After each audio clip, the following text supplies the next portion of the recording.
New at 6, a Madison man is charged with supporting ISIS, the same group responsible for the death of Marquette graduate James Foley and several other journalists. The I-Team's Jermont Terry joins us from the newsroom with the man's link to the terrorist group. Jermont. Carol, the FBI insists Joshua Van Haften was determined to join ISIS. He's accused of plotting, traveling, and even blogging about his effort to help the terrorist organization.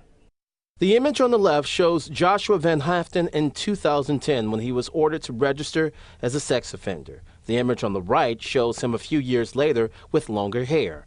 And look at him now. The FBI says the 34-year-old did more than grow his beard. Unsealed federal documents accused him of trying to engage in violent jihad.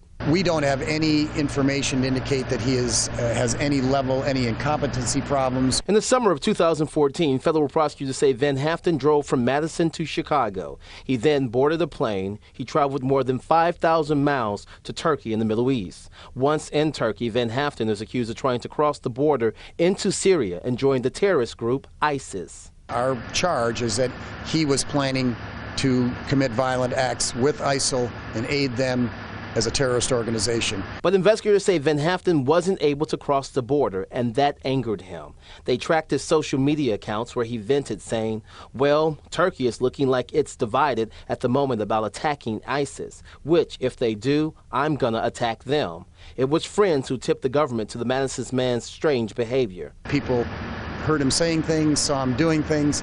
They called law enforcement. One friend told investigators Van Haften would often take a $100 bill and fold it to the image of the World Trade Towers. He would then take a second bill and shape it in the image of a missile. He told a friend about his travels. If everything works out, he will not return to the United States. He did not come back voluntarily.